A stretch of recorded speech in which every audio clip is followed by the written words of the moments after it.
Magandang araw mga kabakal, panibagong araw naman at panibagong vlog na naman ito. Sa video na to, pag-uusapan natin kung saan nga ba makakatipid. Sa concrete ba or sa bakal magpagawa ng bahay or ng building katulad nito. Ayan o. Ang ganda rito sa taas. At kung bago ka pa lang sa aking YouTube channel, huwag mong kalimutan mag-like, share, and subscribe, and then click the notification bell para palagi kang updated sa mga video ko na i-upload. Mag-follow na rin kayo sa aking Facebook page, Junjun Rebuhoto. Ito po siya. Ayan. Bago natin simulan yan, intro muna para sikat.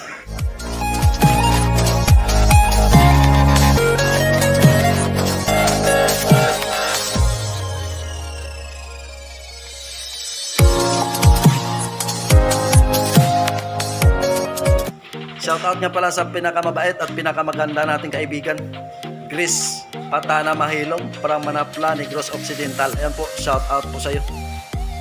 Karamihan kasi sa atin pag nagpagawa ng bahay or nagpagawa ng building katulad nito, ang iniisip kung paano nga ba makakaminos gastos. Para sa akin, makakaminos gastos kayo pag bakal ang ginamit nyo na material. Kasi pag concrete ang bagal, katulad nito, hindi nyo yan maitayo ang ganyan kahaba pag concrete. Pero pag steel, kahit nasa 5 palapag pa, hindi nyo itayo diretso yung kolom nya.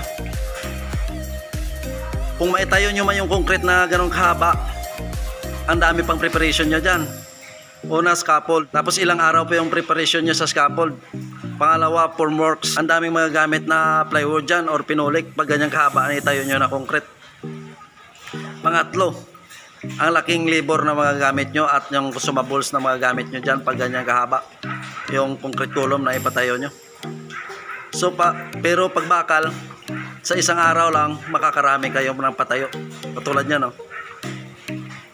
Alright, pagdating na naman po sa biga, pag concrete ang ginamit nyo, ang bagal pa, ilang araw pa aantayin nyo bago kayo makabuhos ng slab kasi may curing time pa yan na inaantay. Pero pag bakal, pag sampa, pag full weld, pwede na kayo kaagad mag slab. Pagdating sa slab, mas maganda gamitin yung steel deck. Alam nyo po ba kung bakit?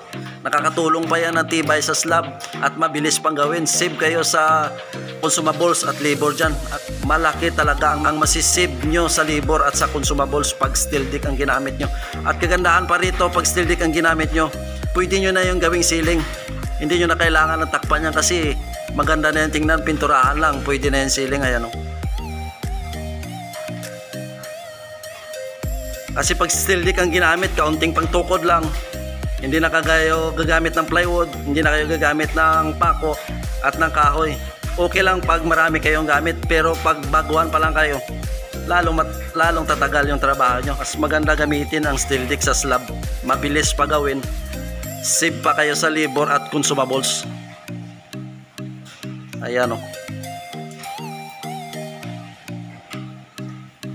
Alright, tapos na yan eh. Pag concrete yan, ilang linggo pa bago matapos yan at mabuhusan. Pero pag bakal, pagtapos kabit ng steel deck at malagyan na ng mga rebars, pwede na kaagad mabuhusan yan. Ayan o.